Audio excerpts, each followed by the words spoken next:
Estudiamos el libro de Números en el Antiguo Testamento, donde hemos observado la asamblea en el desierto, acampados en un perfecto orden alrededor del tabernáculo. Y hemos considerado, hemos visto que están compuestos de tres elementos distintivos. Primero, una tribu de guerreros. Como segundo lugar, vemos una tribu de obreros. Y en tercer lugar, hay una familia de adoradores o sacerdotes. Considerábamos además detalles de extrema importancia al mirar esta asamblea, esta congregación en el desierto, la cual es figura de la iglesia del día de hoy, donde cada hermano, cada miembro tiene un lugar y una función determinada, donde no debe ejercer ejercicio alguno dentro de esta congregación aquel que no pueda manifestar su filiación o genealogía como un hijo de sabiduría, como también aquellos que son parte de la iglesia del Señor como hijos del Señor, donde debe ser amonestado y señalado con amor y aprecio todo aquel hermano que anda desordenadamente, donde la vieja naturaleza debe estar colocada bajo la potencia de la cruz, dentro del cual la voluntad propia no puede ser útil para el servicio de Dios. Estos detalles, estas apreciaciones, apreciados hermanos, queridos hermanos, son solemnes y exigen nuestra más seria atención. Además, aprendíamos de las Sagradas Escrituras aquel reflejo de lo que consistía el servicio de los levitas, siendo una tribu apartada y señalada para un servicio singular, no porque en sí mismos fueran una tribu especial, sino porque la gracia de Dios, la cual gracia desciende a los más profundos abismos y desde allí cosecha sus más esplendores trofeos. Encontramos aquí en el libro de Números el despliegue más completo de la gracia divina, aquella gracia que reina por la justicia. Y este fue el caso de los levitas. Si un levita podía decir, para mí el vivir es el tabernáculo, donde él estaba asignado, nosotros como creyentes en Cristo deberíamos decir, para mí el vivir es Cristo. Este es el objeto supremo de la función que se debe realizar dentro de la iglesia del Señor y en medio del pueblo de Dios. Entonces, no puede haber sitio alguno para la vieja naturaleza y sus efectos nocivos entre los obreros de Dios. La carne, apreciados hermanos, queridos hermanos, nunca es más peligrosa cuando pretende servir a Dios. La carne no se consagra, la carne no se transforma, la carne no se convierte. Lo que es carne, carne es, con todos sus pleitos, envidias, celos y sus nocivos hábitos. Lo que es carne, carne es. Y la muerte de la carne o de la vieja naturaleza es la evidencia de ser aptos para cumplir la obra de Dios. Recordaremos que en la purificación de los levitas, la cual está descrita en el capítulo 8 del libro de Números, veíamos allí que el agua era el símbolo de la regeneración, es decir, la muerte de la vieja naturaleza. Y la navaja con que tenían que purificarse estos levitas era símbolo de extraer, cortar de nuestra vida la naturaleza pecaminosa. Pasándose la navaja continuamente, los levitas tenían que despojarse en forma continua de esa tendencia que hay en nuestras vidas, la tendencia de una naturaleza pecaminosa. Ahora hay otro detalle importante. Al examinar el servicio de los levitas, no olvidemos que estos representaban a toda la congregación de Israel y estaban a su favor. Este servicio era un mandato de así ha dicho Jehová. Y además, el servicio de los levitas eran regulados por la dirección del sacerdote directamente. Por lo tanto, cuando los levitas servían, no había ocasión para ellos en hacer su propia voluntad dentro de su servicio. También esta es una gran lección para nosotros en el día de hoy. Así como habían hombres dispuestos para la guerra, ordenados bajo su bandera, aquí también habían hombres con corazones dispuestos para el servicio de Dios, con un sendero perfectamente trazado, donde la frase sería: no he de hacer lo que yo quiera, sino tan solo obedecer. Tal es la convicción de aquel que es un verdadero servidor en las cosas del Señor. Y es el reflejo del verdadero servidor que dijo una vez: porque he descendido del cielo no para hacer mi voluntad, mas la voluntad del que me envió.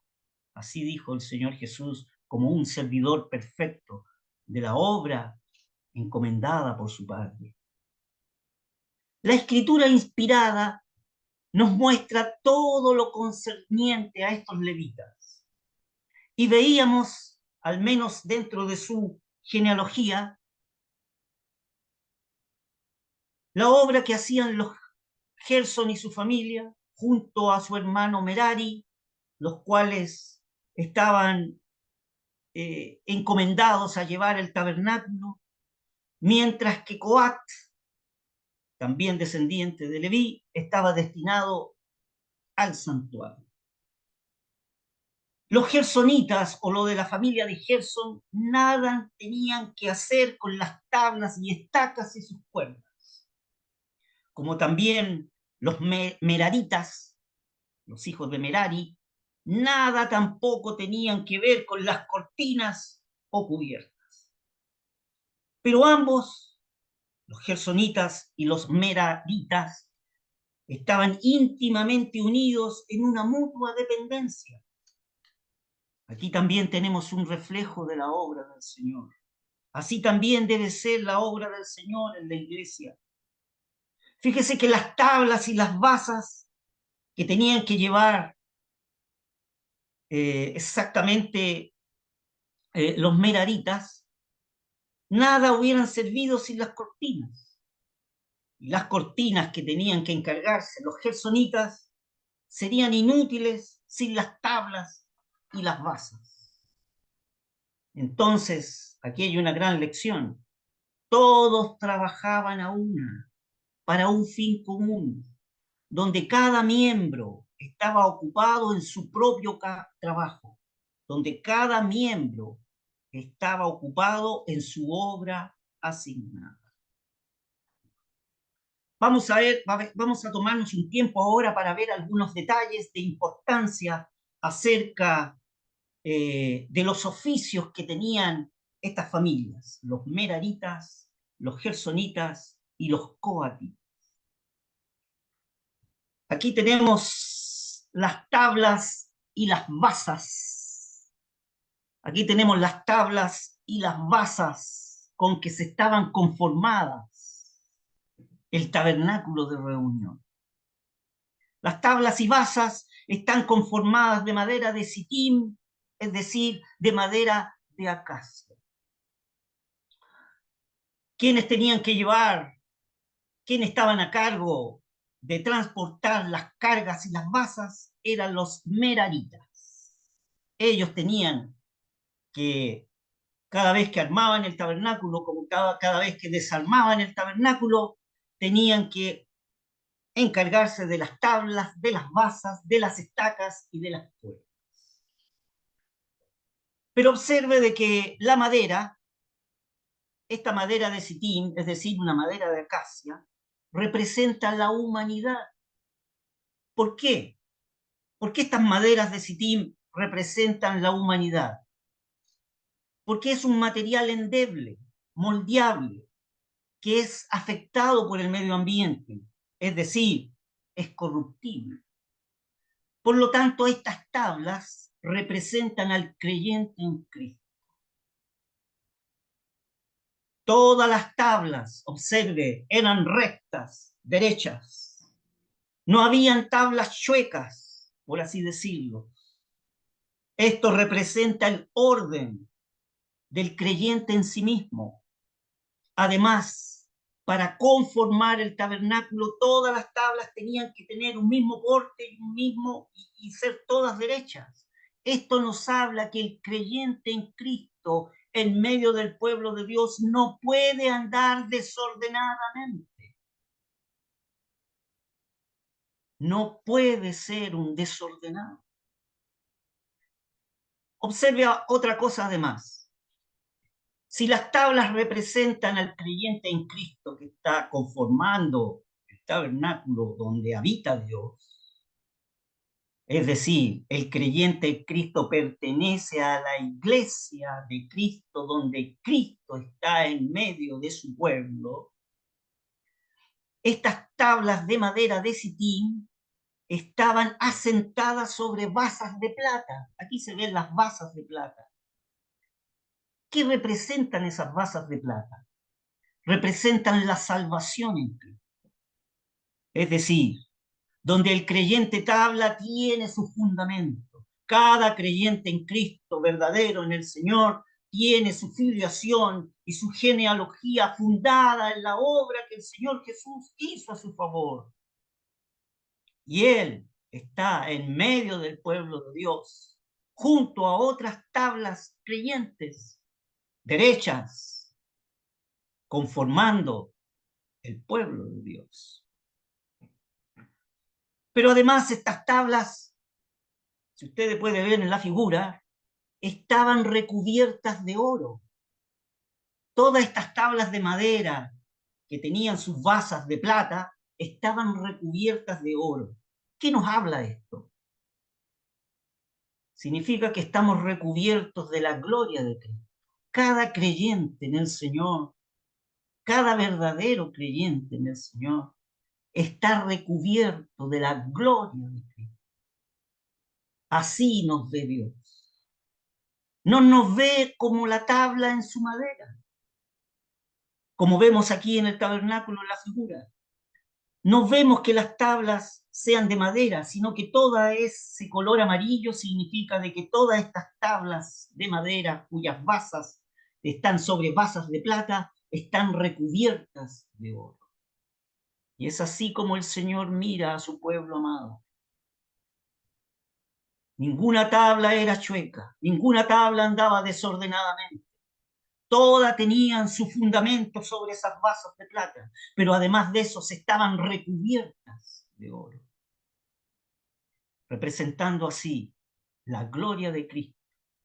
Así el Señor lo ve a usted, apreciado hermano.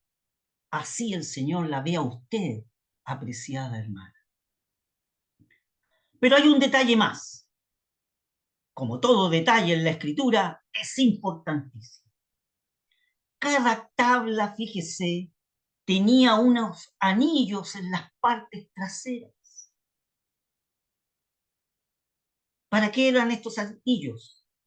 Para que pudiera pasar una vara entre medio de ellos.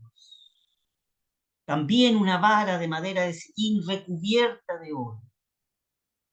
Entonces esta vara, recubierta de oro, podía pasar a través de los anillos que cada tabla tenía atrás de ella. ¿Qué significa esto? La verdad que estos anillos con estas varas de oro era para poder mantener todas las tablas unidas. Aquí hay una figura y un simbolismo muy precioso y muy importante, apreciados hermanos. Esto representa el vínculo que nos une. Esto representa el vínculo que nos une como hermanos en Cristo. Cada tabla estaba unida por estas varas a través de los anillos. ¿Qué es ese vínculo en el día de hoy? Es Cristo el Señor. Eso es lo que nos debe unir en la iglesia del Señor. Es Cristo, no es otra cosa. Vamos a hablar ahora un poco acerca de las estacas y de las cuerdas.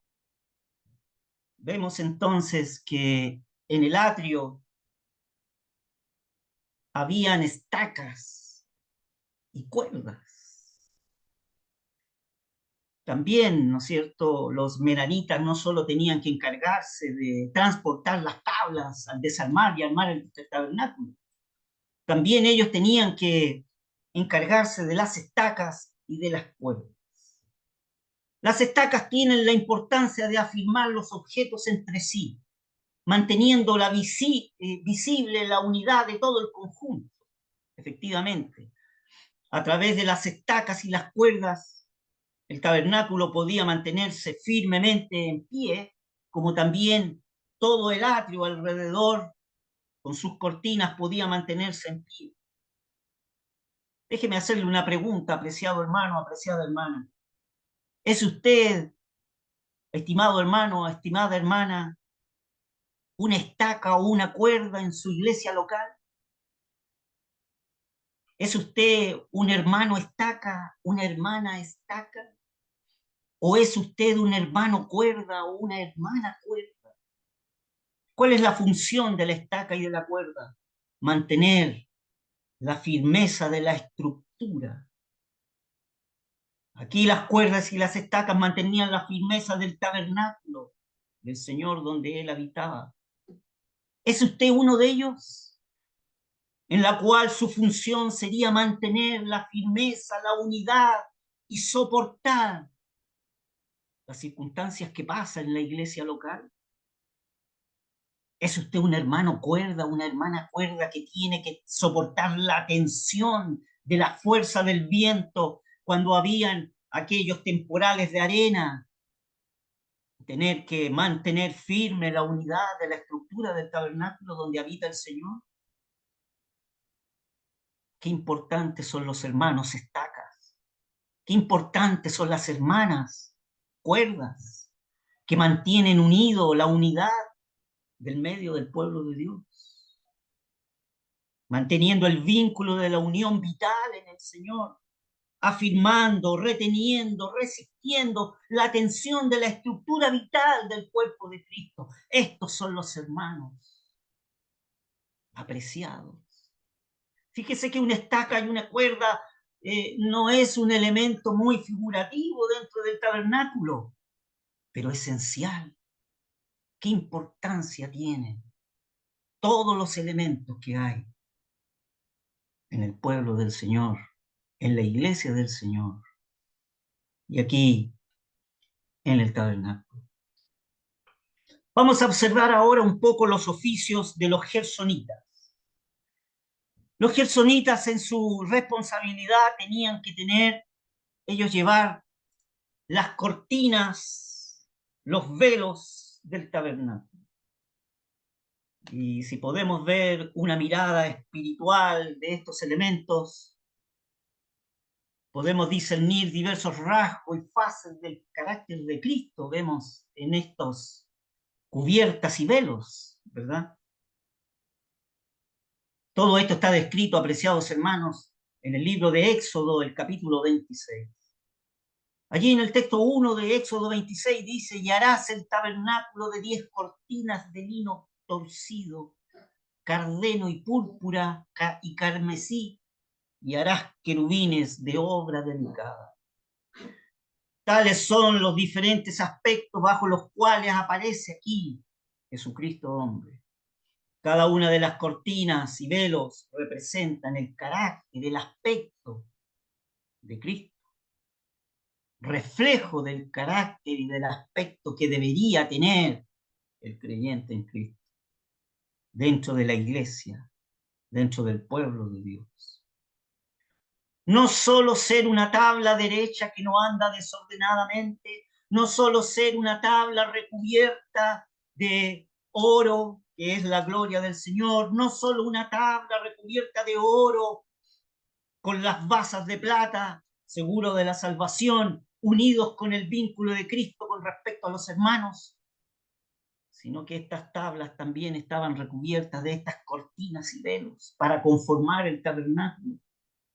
las cuales hablan del carácter que debe tener el creyente en Cristo, y es el reflejo del carácter y aspectos que encontramos en el Señor Jesús.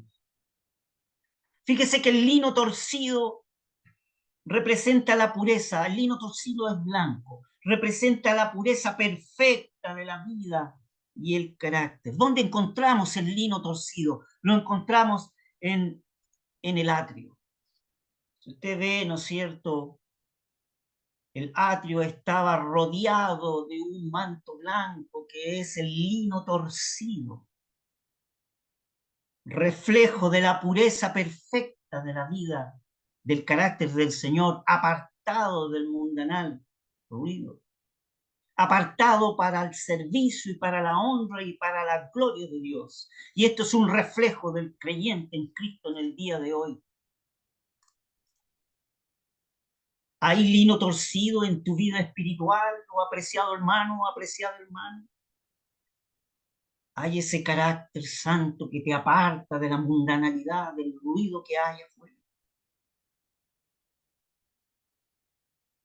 Aparte del lino torcido, encontrábamos que dentro de las cubiertas estaba el cardeno, estaban las púrpuras y el carmesí.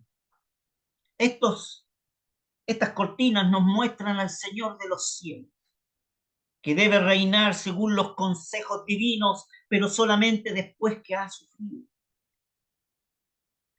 Todos estos materiales, apreciados hermanos, deberían servir tanto para el atrio, el patio del tabernáculo, como para el velo, como para la cortina, para la puerta del tabernáculo y para el pabellón, para la puerta del tabernáculo. En una palabra, Cristo estaba en todas partes, Cristo en todo y solo Cristo. Y esto es un reflejo de lo que la iglesia fundamental en Cristo tiene que ser. En la iglesia debe verse Cristo en todas partes. Cristo debe verse en todas las actividades y funciones. Y solo Cristo debe ser honrado, glorificado y adorado. Y es por eso que nos llamamos cristianos. Fíjese que la cortina del atrio alrededor del tabernáculo era de lino fino torcido. Y era una figura de la humanidad pura y sin mancha de Cristo. Pero también nos habla, como decíamos, de la santidad necesaria que los creyentes en Cristo deben reflejar, apartados del mundanal ruido, apartados de toda la administración humana que el mundo nos enseña y nos moldea. Aquí solo se debe reflejar el carácter de Cristo.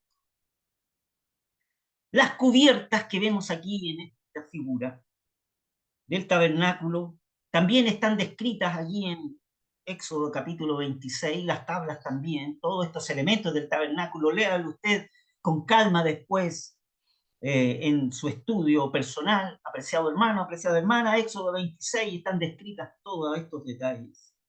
Allí en Éxodo 26, el texto 14 dice, harás también la tienda de cubiertas de cueros de carneros, teñidos de rojo, y una cubierta de cueros de tejones encima. Fíjese que estas pieles de cabras representan la rigurosa separación de Cristo y el mundo. Los cueros de carneros teñidos de rojo representan la abnegación y la completa consagración a Dios, cuya senda de Cristo fue hasta la muerte, y es por eso que están teñidos de rojo, hasta la muerte. Tal como dice la Escritura, que su muerte, su obediencia fue hasta la muerte y muerte de cruz. Los cueros de tejones parecen indicar la santa vigilancia con que el Señor se ponía en guardia contra la aproximación de todo lo que era hostil. Es decir, se guardaba del mal. Eso representa las pieles de tejones. ¿Por qué decimos eso? Bueno, el animal tejón es un animal muy fiero, en el desierto, tremendamente fiero. Por lo tanto, estas pieles de tejones, ¿no es cierto?, manifiestan de que el Señor se ponía en guardia, exactamente igual como el animal tejón, que cada vez que ante cualquiera peligro se pone fiero y en guardia, exactamente igual, podemos tomar la figura de que el Señor tenía una santa vigilancia de su vida y se ponía en guardia cuando se aproximaba algo hostil y se guardaba del mal. Un gran ejemplo para nosotros en la actitud que deberíamos tener ante la tendencia que hay en nuestras vidas. Fíjese que el Señor tomó su posición al lado de Dios y la mantuvo con tenacidad. Esta cubierta de tejones estaba encima del tabernáculo, como se ve aquí en la figura, mostrándonos que el rasgo más pronunciado del carácter del Señor era ser un testigo de Dios. Observe, estos tejones estaban encima del tabernáculo, es decir, sobre el tabernáculo. Y esto nos habla que el Señor estaba con esta actitud sobre la tierra, encima de la tierra. Vamos a ver ahora los oficios de los coatitas. No olvide usted que los coatitas tenían que transportar, estaban encargados de transportar todos los objetos del santuario. Entonces, por un lado, ¿no es cierto?, los coatitas tenían que transportar el arca del pacto. No sé si usted se acuerda cuál es el arca del pacto. Esto es el arca del testimonio del pacto. Ellos tenían que transportar este objeto, pero no lo podían transportar de una manera como estaba reflejado en el lugar santísimo. Ese objeto tenía que ser transportado de una manera distinta. Este objeto, el arca de la alianza, representa a Cristo en su gloria. Y para ser trasladada aquí en la tierra, debía primero cubrirse con pieles de tejones. Y ya habíamos visto que estas pieles de tejones, ¿no es cierto?, nos indican toda la protección del mal o la separación del mal. Además, sobre las pieles de tejones estaba cubierta de una tela azul, tal como se ve aquí en la figura, una cubierta, una tela azul, manifestando así que Cristo es el Señor de los cielos. Luego los coatitas tenían que transportar la mesa de los panes de la proposición. Recordaremos que esta contenía aquí los 12 panes sin levadura y con incienso limpio sobre ellos, figura del Espíritu Santo. Y no solo representan al Señor Jesús, sino también representan a las 12 tribus de Israel, es decir, representan al pueblo de Dios amado. Y bueno, este objeto tenía que ser transportado por los coatitas cada vez que se armaba y se desarmaba el tabernáculo. Pero ¿cómo tenían que transportarlo? Este objeto primeramente tenía que ser cubierto, aquí el segundo objeto aparece aquí, tenía que ser cubierto por una tela azul.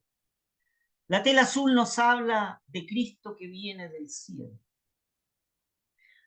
Pero sobre la tela azul tenía que venir una tela escarlata. Esta tela escarlata nos habla de Israel como una nación que un día, no muy lejano, tendrá la supremacía sobre la tierra. Y a través de esta nación se realizará el tipo más elevado del esplendor humano. Mire lo que tiene Dios pensado hacer a través de la nación de Israel. Esto se cumplirá en el milenio, ciertamente. Algo muy distinto de lo que vemos hoy de la nación de Israel como nación en el día de hoy. Bueno, sobre esta mesa de la proposición que representa al pueblo de Dios, primeramente tenía una tela azul que habla de que los creyentes somos ciudadanos del cielo. Representa a Cristo que viene del cielo. Sobre esa tela azul tiene una tela escarlata, habla del pueblo de Dios que tendrá una supremacía un día a través de la nación de Israel, y a través de esa supremacía se mostrará a Dios el propósito por el cual fue el hombre creado. Y a través de esa supremacía se verá el esplendor humano. Pero sobre esa tela azul y sobre esa tela escarlata estaban las pieles de tejón, ¿ah? Indicándonos que sobre todo eso estaba la protección de Dios sobre el mar. Veamos rápidamente ahora un tercer elemento que es el, el candelero de oro. El candelero de oro.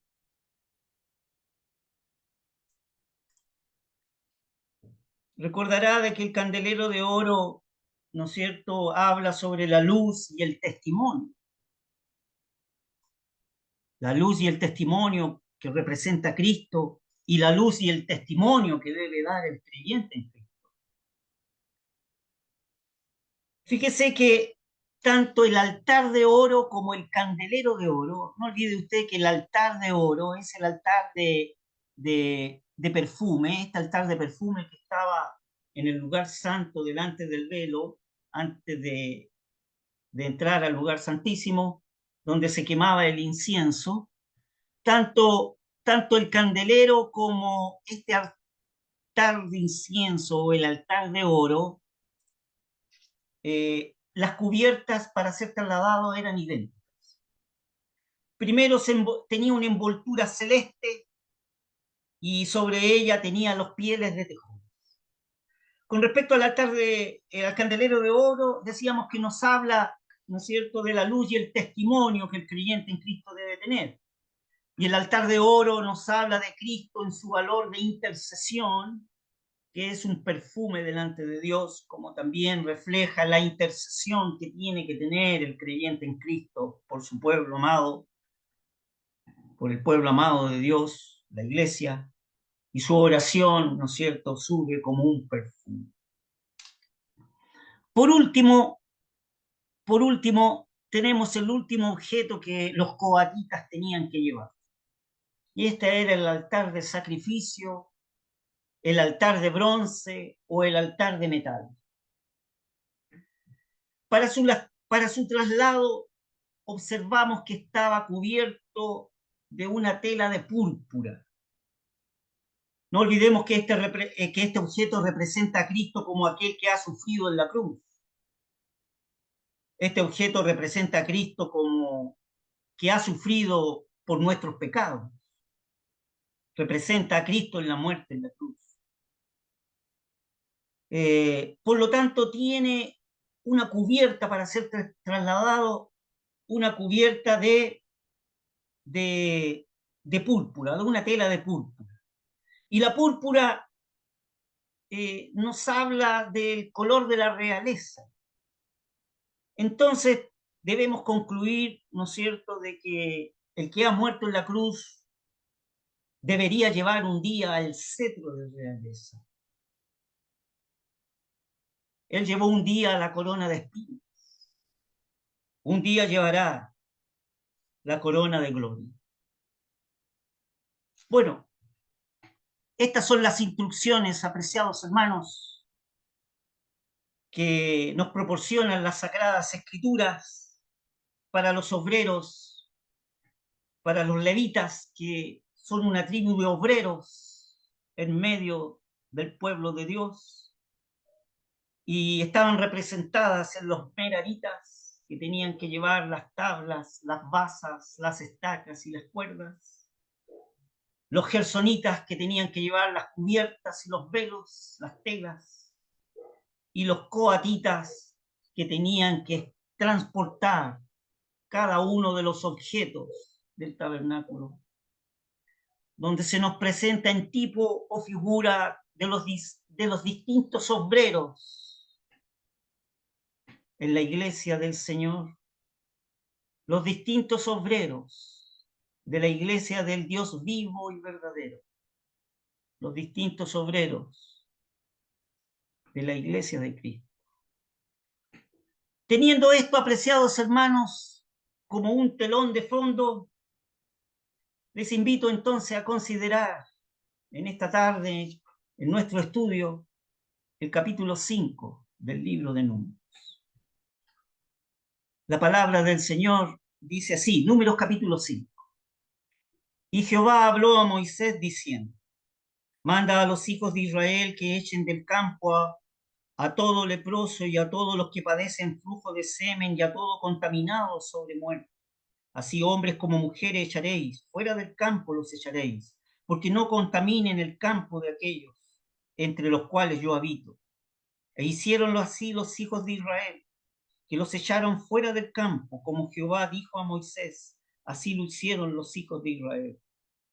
Además habló Jehová a Moisés diciendo, habla a los hijos de Israel, el hombre o la mujer que cometiere alguno de todos los pecados de los hombres, haciendo prevaricación contra Jehová y delinquiere aquella persona, confesarán su pecado que cometieron y compensarán su ofensa enteramente y añadirán su quinto sobre ello y lo darán a aquel contra quien pecaron.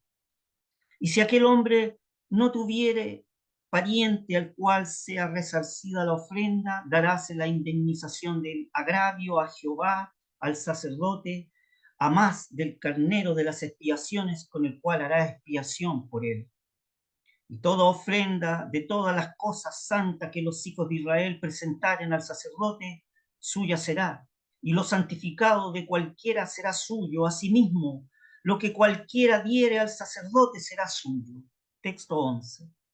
Y Jehová habló a Moisés diciendo, habla a los hijos de Israel y diles, cuando la mujer de alguno se desmandare e hiciere traición contra él, que alguno se hubiere echado con ella en carnal ayuntamiento, y su marido no lo hubiere visto por haberse ella contaminado ocultamente, ni hubiere testigo contra ella, ni ella hubiere sido cogida en el acto, si viniere sobre él espíritu de celo, y tuviere celos de su mujer, habiéndose ella contaminado, o viniere sobre él el espíritu de celo, y tuviere celos de su mujer, no habiéndose ella contaminado, entonces el marido traerá a su mujer al sacerdote y traerá su ofrenda con ella, la décima de un efa de harina de cebada. No echará sobre ella aceite ni pondrá sobre ella incienso, porque es presente de celos, presente de recordación, que trae en memoria pecado. Y el sacerdote la hará acercar y la hará poner delante de Jehová. Luego tomará el sacerdote del agua santa en un vaso de barro. Tomará también el sacerdote del polvo que hubiere en el suelo del tabernáculo y echarálo en el agua. Y hará el sacerdote estar en pie a la mujer delante de Jehová y descubrirá la cabeza de la mujer y pondrá sobre sus manos el presente de la recordación que es presente de celos. Y el sacerdote tendrá en la mano las aguas amargas que acarrean maldición. Y el sacerdote la enjugará, la conjugará y le dirá, si ninguno hubiere dormido contigo y si no te has apartado de tu marido a inmundicia, libre seas de estas aguas amargas que traen maldición. Mas si te has descarriado de tu marido y te has amancillado y alguno hubiere tenido coito contigo fuera de tu marido, el sacerdote conjugará a la mujer con juramento de maldición y dirá a la mujer, Jehová te dé en maldición y en conjuración en medio de tu pueblo, haciendo Jehová a tu muslo que caiga y a tu vientre que se te hinche. Y estas aguas que dan maldición entre tus entrañas y hagan hinchar tu vientre y caer tu muslo, y la mujer dirá, amén, amén. Y el sacerdote escribirá estas maldiciones en un libro y las borrará con las aguas amargas. y dará a beber a la mujer las aguas amargas que traen maldición, y las aguas que obran maldición entrarán en ella por amargas. Después tomará el sacerdote de la mano de la mujer el presente de los celos, y mecerálo delante de Jehová y lo ofrecerá delante del altar. Y tomará el sacerdote un puñado del presente en memoria de ella y lo quemará sobre el altar, y después dará a beber las aguas a la mujer. Darále pues a beber las aguas, y será que si fuere inmunda y hubiere traición contra su marido, las aguas que abran maldición, que obran maldición, entrarán en ella en amargura, y su vientre se hinchará y caerá su muslo, y la mujer será por maldición en medio de su pueblo. Mas si la mujer no fuera inmunda, sino que estuviese limpia, y ella será libre y será fecunda. Esta es la ley de los celos, cuando la mujer hiciere traición a su marido y se amancillare, marido sobre el cual pasase espíritu de celo y tuviere celo de su mujer, presentándola delante de Jehová, y el sacerdote ejecutará en ella toda la ley, y aquel varón será libre de iniquidad, y la mujer llevará su pecado. Que el Señor bendiga su palabra.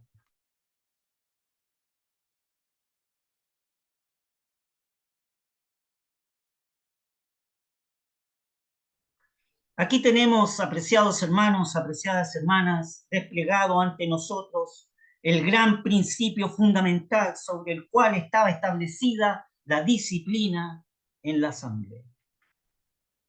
Principio de mayor importancia,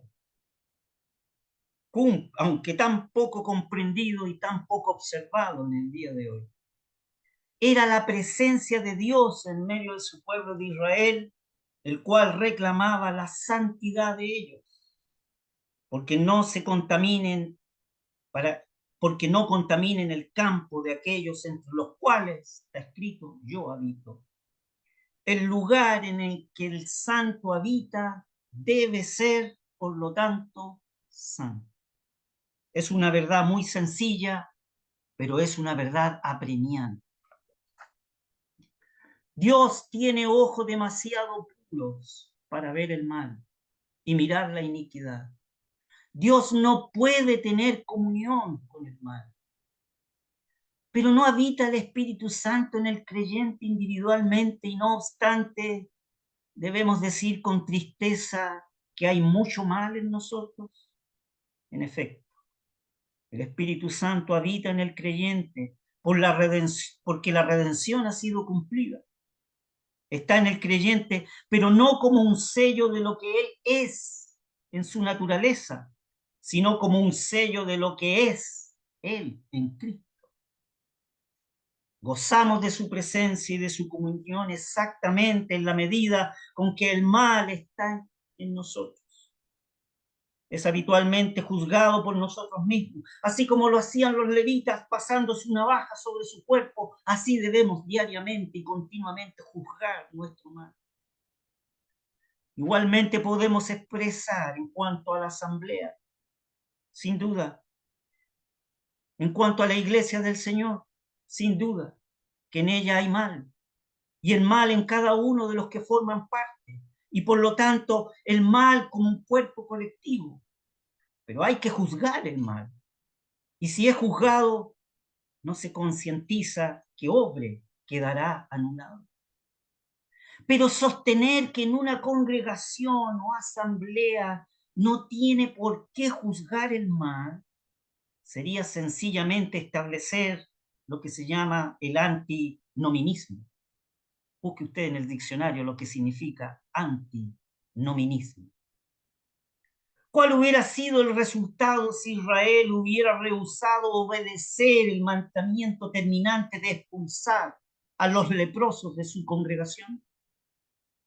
¿Cuál hubiera sido el resultado si los israelitas no obedecen el mandamiento de Jehová de expulsar a todos los leprosos de la congregación?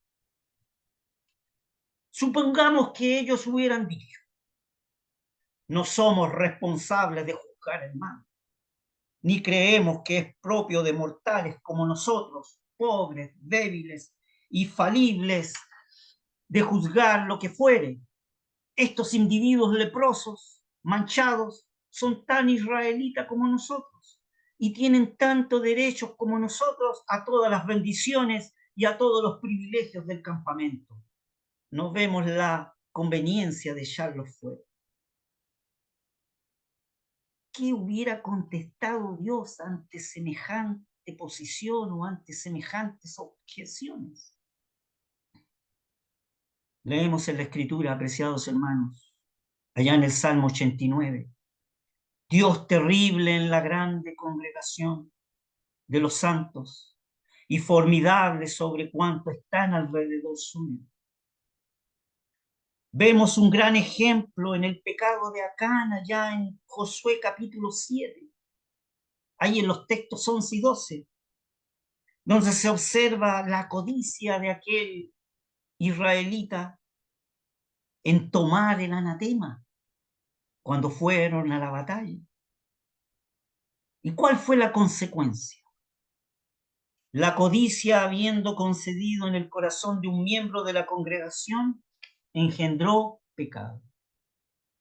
Y esto abarca a toda la congregación por entero, por causa de uno, sí. Y esta es una verdad solemne. ¿Qué dice la Escritura con respecto a que un hombre, un israelita, en esa batalla tomó el anatema? ¿Qué dice la Escritura? ¿Qué dice Dios? Israel ha pecado. No solamente Acán, Israel ha pecado. No podrán estar delante de sus enemigos. ¿Quiénes? Los israelitas, como cuerpo. Ni seréis más vosotros si no destruyereis el anatema que está en medio de vosotros. Apreciados hermanos, aquí hay una verdad solemne y seria. Un poco de levadura leuda toda la masa. Un poco de pecado dentro de la iglesia y tolerado leudará toda la congregación. La razón humana puede titubear sobre él, como de hecho titubeará siempre sobre todo cuando está por encima de sus estrechos alcances. Nuestra razón humana es muy limitada y es ciega además. Todo esto nos puede ayudar a esclarecer en nuestra mente y en nuestro corazón el tema profundamente interesante de la recepción cuando vamos a la mesa del Señor en la cena. Este tema profundamente interesante debería ser fundamental en medio de la congregación cuando se reciben hermanos a la cena del Señor o cuando se expulsan hermanos de la cena del Señor. Así pues, si examinamos el capítulo 5 de Números o el capítulo 5 de la primera epístola a los Corintios, vemos la misma solemne verdad. La santidad conviene a tu casa, oh Jehová, por los siglos y para siempre, dice el Salmo 93. Sigamos analizando lo que nos provee las Sagradas Escrituras en este capítulo 5 de Números. Si seguimos nuestros exámenes, ahí en los textos 5 al 8, tenemos la doctrina de la ofrenda por el delito. Ya hemos estudiado en Levítico capítulo 5 acerca de las ofrendas, así que no nos referiremos a todo ese detalle que estudiamos en su oportunidad, ese tema tan precioso acerca de las ofrendas que estudiamos en el libro de Levítico. Pero aquí observaremos la importante cuestión de la confesión y de la restitución. Se nos enseña que Dios exigía la confesión y la restitución cuando se había cometido un delito cualquiera. La verdad que la sinceridad produce la confesión. La sinceridad que cada creyente en Cristo debe tener delante del Señor produce la confesión.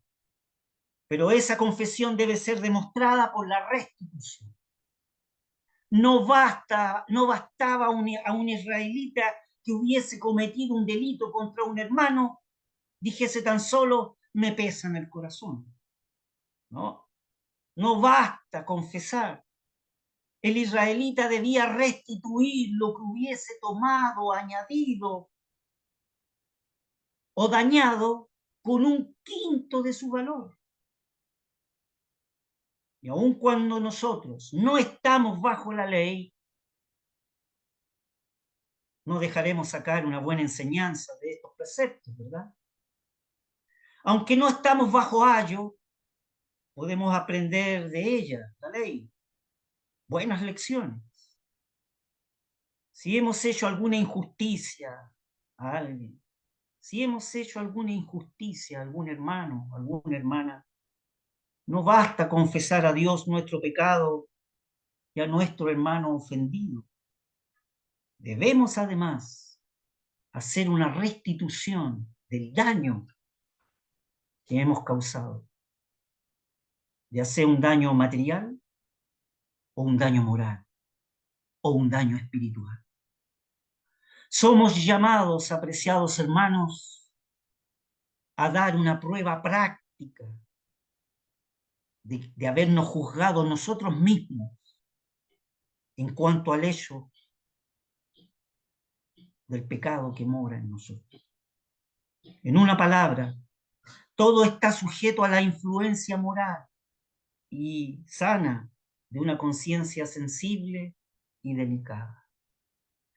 El apóstol Pablo lo expresaba allá en Hechos capítulo 24, cuando decía, y por esto procuro yo siempre tener mi conciencia sin remordimiento acerca de Dios y acerca de los hombres. Esa era la actitud del apóstol Pablo. Finalmente, en la tercera sección del libro de Números, desde el texto 11 al texto 31, nos enseña una lección profundamente seria. La consideraremos desde dos puntos de vista. Primeramente desde el punto de vista dispensacional y luego desde el punto de vista moral. Esta gran lección contiene una porción de la gran enseñanza establecida para la prueba de celos. El capítulo número 5 de Número podemos entonces dividirlo en tres grandes secciones, este capítulo 5. La primera parte, desde el texto 1 al texto 4, tenemos el enjuiciamiento colectivo.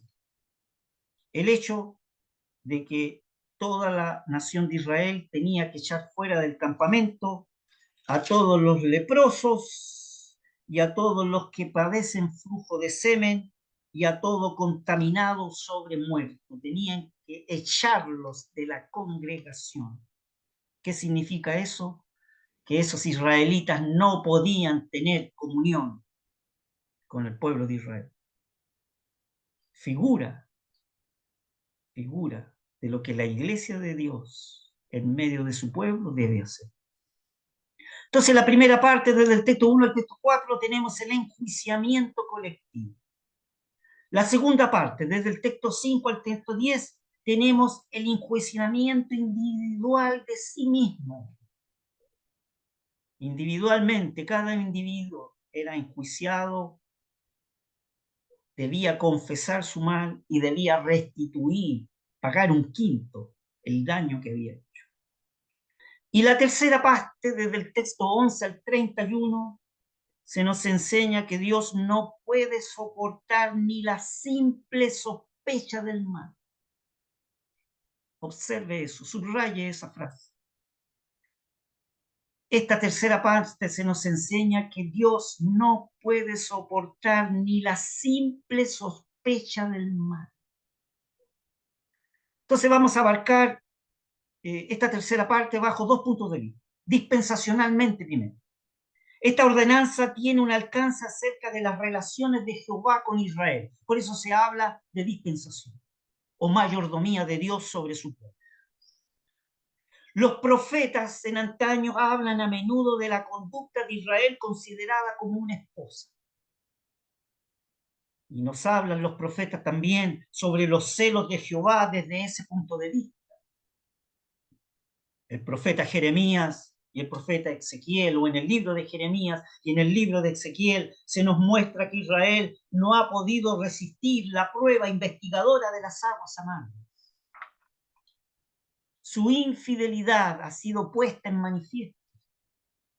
La nación ha infringido sus votos, se ha desviado de su marido, el Santo de Israel, y los ardientes celos se han derramado, los ardientes celos de Dios se han derramado sobre su pueblo.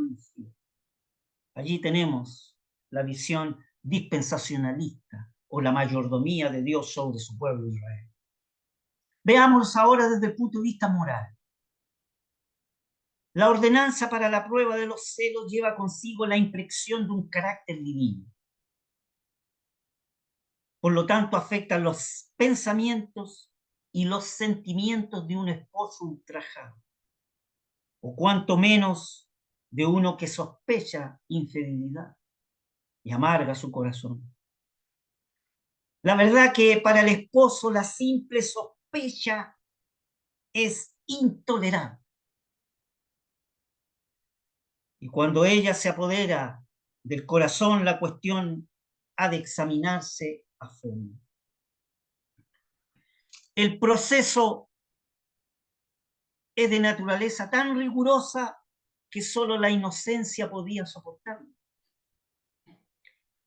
Si hubiera un rasgo de culpabilidad, las aguas amargas irían a buscar en las mismas profundidades del alma y pondrían enteramente en manifiesto, al descubierto, la infidelidad.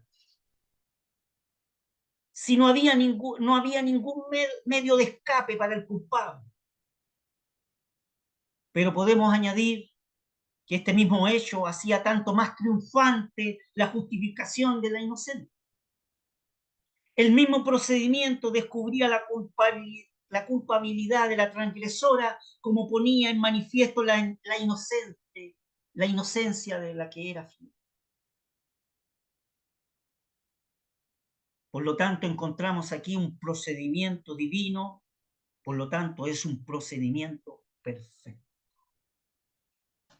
Aquí hay una gran lección, apreciados hermanos. El método divino lo encontramos siempre, no en las universidades, no en el conocimiento humano, no en los grandes títulos. El método divino para todas las circunstancias de nuestras vidas espirituales las encontramos en las sagradas escrituras inspiradas por el divino autor. Como nota aparte podríamos decir que el polvo tomado del suelo del tabernáculo, que era parte del proceso para poder verificar si la esposa era infiel o era inocente o era fiel, el polvo tomado del suelo del tabernáculo puede ser considerado como una figura de la muerte. Allá en el Salmo 22, en su texto 15, el Señor Jesús proféticamente se habla que dice, me has puesto en el polvo de la muerte. O sea, eso da a entender que el polvo es figura de la muerte. Y el agua, siempre el agua ha simbolizado la palabra de Dios, que se emplea para obrar sobre la conciencia por medio de la potencia del Espíritu Santo, el cual pone en manifiesto el pecado que hay en el hombre. Así que este proceso del polvo, de las aguas, ¿no es cierto?, tiene su son de ser. Si existe alguna infidelidad hacia Cristo, el verdadero esposo de su pueblo, debe ser juzgado enteramente. Esto es aplicable, apreciados hermanos, apreciadas hermanas, para el pueblo de Israel, para la iglesia de Dios y para el creyente individualmente. O que el Señor nos bendiga y pudiéramos decir todos en nuestro corazón, como dice el Salmo 119, examíname, oh Dios, y conoce mi corazón.